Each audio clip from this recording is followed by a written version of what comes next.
Study IQ IAS, अब तैयारी हुई अफोर्डेबल। नमस्कार दोस्तों मैं देख रहा था पिछले 4-5 दिनों से अचानक से देश के अंदर कोविड के बारे में काफ़ी चर्चा होने लग गई है। इसका कारण यह है कि मीडिया में हर जगह अगर आप देखोगे तो एक नया वेरिएंट के बारे में चर्चा हो रहा है जिसका नाम है फ्लर्ट। ये आप खबर देख सकते हो यहाँ पर महाराष्ट्र रिकॉर्ड्स 91 केसेस। इनफैक्ट मैं आपको बता दूं ये केसेस एक्चुअली अभी बढ़ गए हैं। क्या होता है ना, देखो जो केसेस हैं वो हो सकता है कि काफ़ी पहले रहे हों भारत के अंदर, लेकिन उसकी जब जीनोम सीक्वेंसिंग की जाती है तब हमें पता चलता है कि हाँ ये फ्लर्ट वाले केसेस थे।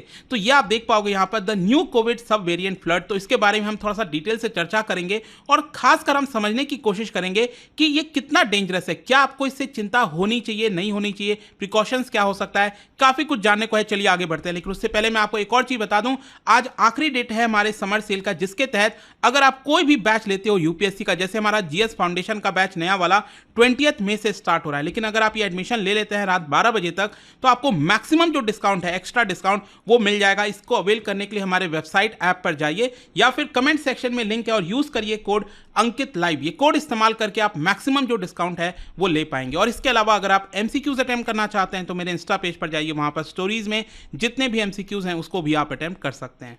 तो चलिए शुरुआत करते हैं और सबसे पहले ये देखते हैं कि एग्जैक्टली हुआ क्या है। देखिए एक नया कोरोना वायरस वेरिएंट सामने आया है जिसका नाम है KP2। तो ध्यान रखिएगा ये जो हम फ्लर्ट की बात कर रहे हैं ना, ये एक्चुअल में KP2 ही है। तो आपके एग्जाम में या फिर कहीं पर भी आ जाए कि रिसेंटली फ्लर्ट न्यूज में देखा गया था, तो दैट इज द न्यू सब वेरिएंट ऑफ कोरोना वायरस। और ये बेसिकली बताया जा रहा है कि जो कोविड के केसेस बढ़ रहे हैं कई देशों में, जैसे United states, United kingdom, south Korea, यहां पर फ्लर्ट के केसेस ज्यादा आ रहे हैं। और अब जो ये केसेस हैं वो भारत में भी आपको देखने को मिलेंगे। और मैं आपको बता दूं कि ये एक्चुअली भारत में नवंबर 2023 से ही प्रेजेंस है। लेकिन क्या हुआ है कि अभी रिसेंटली जो जीनोम सर्विलेंस का डेटा सामने आया है, क्योंकि कई सारे जो सैंपल्स होते हैं उसको लैब में भेजा जाता है, फिर उसकी फर्दर जीनोम सीक्वेंसिंग की जाती है और उसमें पता चलता है कि ये वाला जो वेरिएंट हुआ है, ये वाला जो आपका कोरोना वायरस है, ये कोई नया सब वेरिएंट सामने आया है। तब जाकर हमें इसके बारे में पता चला। और मैं आपको बता दूं कि अभी तक लगभग 250 इस तरह की जो सीक्वेंसिंग है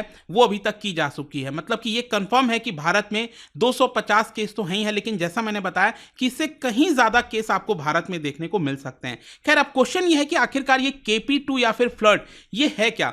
देखो it is basically descendant of JN1 variant. देखो आपको याद होगा एक ओमिक्रॉन वेरिएंट करके सामने आया था, और ओमिक्रॉन क्या था, ये काफी तेजी से स्प्रेड होता था। ऑल्दो इससे मृत्यु उतनी ज्यादा नहीं होती थी, लेकिन ये स्प्रेड बहुत ज्यादा होता था, काफी लोगों को ओमिक्रॉन हुआ था। तो यहां पर क्या है ना कि ओमिक्रॉन का एक और सब वेरिएंट आया था, अगर आपको याद हो, B286, राइट, और इसको पिरोला कहा जाता था। तो ये अलग अलग यहां पर मतलब ओमिक्रॉन के ही ये सब वेरिएंट है JN1, और फिर इसी का ही डिसेंडेंट है जिसको कहा जाता है KP2। अब इसमें खास क्या है, खास इसमें यह है कि इसमें 2 मेजर म्यूटेशंस देखे गए हैं, और इसका भी जो नाम है ना फ्लर्ट, वो इसके 2 मेजर वेरिएंट की वजह से ही रखा गया है। मतलब कि आपको पता होगा कि यहां पर जो कोरोना वायरस होता है उसका जो स्पाइक प्रोटीन होता है, स्पाइक प्रोटीन पर जो चेंजेस होते हैं ना वो काफी मायने रखते हैं, क्योंकि यहीं से ये वायरस हमारे बॉडी के अंदर जो है एंटर करता है। तो यहां पर 2 बड़े चेंजेस देखे गए हैं, और इसी की वजह से बताया जा रहा है कि ये काफी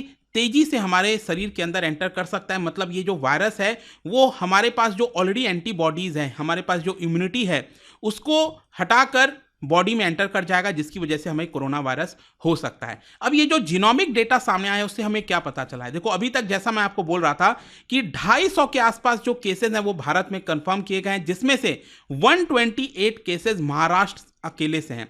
और हाईएस्ट नंबर मैं आपको बता दूं ये फ्लर्ट के केसेस के मार्च के महीने के बताए जा रहे हैं। इनफैक्ट पूरे दुनिया में भी अगर आप देखोगे ना, वो देश जो डेटा शेयर कर रहे हैं उसमें भी भारत सबसे आगे है। एक्चुअली यहाँ पर आपको पता होगा कि एक दुनिया की लार्जेस्ट रिपोजिटरी बनाई गई है सीक्वेंसिंग की। मतलब हर एक देश को बोला गया है कि अगर आपके पास कोई भी सीक्वेंसिंग वगैरह सामने आता है, कोई चीज़ें पता चलती हैं, तो आप इस रिपोजिटरी में सबमिट कर दीजिए, और इसका नाम है global initiative on sharing all influenza data. तो भारत ने अभी तक पिछले 60 दिनों में 2 महीने में जितने भी डेटा सबमिट किए हैं जीनोम सीक्वेंसिंग के, उसमें से 29% ये KP2 के ही हैं, दैट इज फ्लर्ट के केसेस से हैं। लेकिन मैं आपको यहां पर ये बता दूं कि अभी भी अगर आप देखोगे जो डोमिनेंट वेरिएंट है पूरे दुनिया में जो फैला हुआ है वो अभी भी JN1 का ही है। ठीक है। तो यूजुअली यही होता है ना, आपने पढ़ा भी होगा कि जो वायरस होता है वो हमारे बॉडी में एंटर करता है तो कई बार वो रूप चेंज कर लेता है, और फिर जब वो स्प्रेड होता है ना, तो कई बार म्यूटेशंस ऐसे हो जाते हैं जो इजीली बॉडी में एंटर कर सकते हैं।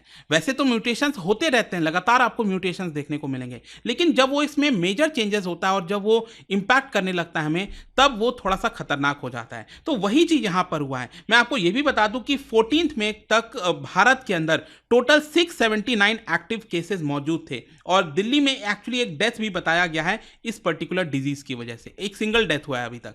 वैसे अगर आप देख भी रहोगे तो डायरेक्टली कोरोना की वजह से, जो स्टार्टिंग में कोरोना की वजह से जो केसेस डेथ्स हो रही थी, वो अब आपको देखने को नहीं मिलेगी। बहुत हार्डली कुछ ही केसेस आपको सामने आएंगे जिसमें कोरोना की वजह से किसी की मृत्यु हुई है अब क्योंकि वो बहुत कॉमन होते जा रहा है। खैर, क्वेश्चन यहां पर यह है कि ये जो फ्लड का केस है, क्या इससे हमें सीवियर डिजीज हो सकती है? देखो ये स्पेलिंग गलत है, थोड़ा सा सीवियर ध्यान रखिएगा। सीवियर इससे डिजीज हो सकती है। तो मैं आपको बता दूं कि एक तो थोड़ी सी चिंता की बात यह है कि ये हमारे इम्यूनिटी को इवेट कर सकता है। आपको पता है हमारे बॉडी में इम्यूनिटी होती है जिसकी वजह से हम वायरसेस से फाइट कर सकते हैं।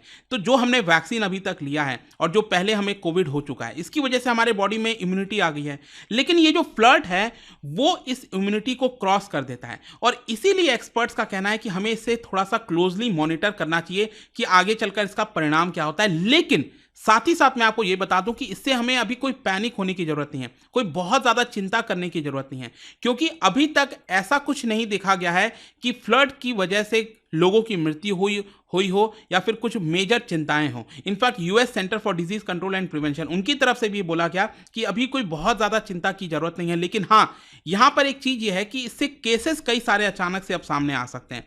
भारत में भी अगर आप देखोगे तो कोविड के केसेस यहां से थोड़े से राइज हो सकते हैं, क्योंकि जैसा मैंने आपको बताया कि भले ही मृत्यु ना हो, लेकिन कोविड के केसेस बढ़ जाएंगे क्योंकि ये हमारे इम्यूनिटी को इवेट कर सकता है। यहां पर आप देख भी पाओगे, जो डॉक्टर राजेश चावला है उनका यही कहना है कि ये जो वायरस है वो इजिली रेस्पिरेटरी ड्रॉपलेट्स के माध्यम से एंटर कर सकता है, और इसमें सबसे ज़्यादा जिन लोगों को ख्याल रखना है वो है डेफिनेटली सीनियर सिटीजन्स, मतलब कि वो सिटीजन्स जिनका काफ़ी सारा इम्यूनिटी सिस्टम वीक है और उनको कुछ डिजीज़ है पहले से। स्पेशली 60 साल के ऊपर के लोगों को आपको पता है कई सारे प्री एग्जिस्टिंग मेडिकल कंडीशंस होते हैं, जैसे डायबिटीज़ हो गया, कैंसर हो गया, लंग डिजीज़ हो गया। तो उन लोगों को ज़्यादा ख्याल रखना है क्योंकि उनकी इम्यूनिटी ज़्यादा कमज़ोर होती है। खैर, इसके सिम्टम्स क्या है? देखो, सिम्टम्स वही हैं जो पहले ओमिक्रॉन के सिम्टम्स थे। यहाँ पर हेडेक होना, मसल एक होना, ब्रीथिंग में प्रॉब्लम होना, फटीग होना, लॉस ऑफ टेस्ट, वो पहले के जो जितनी चीज़ें थी वैसे ही हैं। फिर इसके अलावा यहाँ पर यह है कि प्रिवेंशन कैसे किया जा सकता है। सेम वही चीज़ आपको याद होगा कोविड के समय भी जो हम बात करते थे। स्पेशली यहाँ पर ध्यान रखिएगा, कई लोगों को लगता है कि इंडोर में अगर घर में वो बैठे हुए आराम से, तो उसे कहीं हॉस्पिटल, कई जगह अगर आपने देखा होगा वहाँ पर सब कुछ बंद रहता है। बंद में क्या है ना कि यहाँ पर और ज़्यादा इश्यूज हो सकते हैं, वहाँ पर जो वायरस के पनपने के चांसेस हैं वो और ज़्यादा हो जाते हैं। तो वो थोड़ा सा हमें ख्याल रखना है, और ज़्यादातर अगर कोशिश कर सकते हैं मास्क वगैरह पहनना, N95 की, N95S, इस तरह की चीज़ें हम पहने तो ज़्यादा बेटर होगा, और थोड़ा सा ना एयर फ्लो ज़्यादा होने देना चाहिए, ठीक है, रादर देन क्लोज स्पेस में रहने से अच्छा है थोड़ा सा एयर का फ्लो होना चाहिए। खैर, यहाँ पर एक और चीज़ कई लोगों को क्वेश्चन आ सकता है कि क्या हमें बूस्टर डोज लेना चाहिए। देखो, मैं आपको बता दूं कि भारत में अभी वो वैक्सीन अवेलेबल हैं, बूस्टर डोज अवेलेबल हैं, जो स्टार्टिंग में कोविड का फॉर्म था ना उसके बेसिस पर बनाए गए थे। अभी WHO ने ये कहा है कि अब जितने भी अगर आपको शॉट्स लेने हैं, डोज लेने हैं, बूस्टर डोज, तो आपको जो JN1 वाले लीनिएज वाले केसेस थे उसके हिसाब से जो वैक्सीन बनाया गया वो वाले आपको वैक्सीन लेने चाहिए। तो भारत में तो वो वाले वैक्सीन नहीं है, लेट मी टेल यू। तो बूस्टर डोज लेने का ऐसा कोई फायदा नहीं है, और ऐसे भी आपको लेने की ऐसा कोई आवश्यकता नहीं है। एक्सपर्ट्स का यही मानना है कि हमारे पास भी अच्छी खासी इम्यूनिटी है, क्योंकि JN1 के केसेस भारत में काफ़ी फैले होंगे और कई लोगों को हुआ होगा, आपको पता भी नहीं चला होगा, हल्का फुल्का बुखार हुआ होगा और आप ठीक हो गए होंगे। तो यू नेवर नो। इनफैक्ट मैं भी बता दूं, पिछले 2 दिनों से मेरी तबीयत उतनी ठीक नहीं थी, मेरे आवाज़ से भी शायद आपको लग रहा होगा। तो अब हो सकता है मुझे कोविड हो नहीं हो, बट आज के डेट में वो बहुत ऐसा मैटर नहीं कर रहा है इतना, राइट। अनटिल अनलेस मुझे कोई बहुत ज़्यादा इश्यूज हो जाए, सांस लेने में दिक्कत हो जाए, तो ही मैं यहाँ पर थोड़ा सा कंसर्न होऊंगा, ठीक है। तो आई होप अब आपको समझ में आ गया होगा कि ये जो फ्लड की बार बार चर्चा हो रही थी, इससे कोई बहुत घबराने की जरूरत नहीं है। वायरस की तरह एक थोड़ा सा रूप चेंज है इसका, लेकिन सब कुछ नॉर्मल हो जाएगा। और जाने से पहले एक इंटरेस्टिंग क्वेश्चन, क्या बता सकते हो कि इनमें से कौन सा डिजीज प्रोटोजोआ की वजह से होता है? और इसका राइट आंसर आप सबको पता है, मेरे इंस्टाग्राम पर तो मिलेगा ही, वहां पर अगर आप नहीं हो कोई बात नहीं, टेलीग्राम से ले सकते हैं इसका सही उत्तर। मैं कई सारे जो एमसीक्यूज हैं वो यहाँ पर स्टोरीज में डालता रहता हूँ। अगर आपको पीडीएफ चाहिए तो टेलीग्राम पर आइए, अलग अलग सोशल मीडिया पर आप जुड़ पाओगे। और जैसा मैंने आपको बताया, अगर आप यूपीएससी की तैयारी कर रहे हैं, कोई भी बैच चाहते हैं, you can simply use this code Ankit live to get maximum discount. And I hope कि वीडियो आपको पसंद आया होगा। मिलता हूं आपसे next time. Till then, thank you very much, see you soon. Study IQ IAS, अब तैयारी हुई अफोर्डेबल।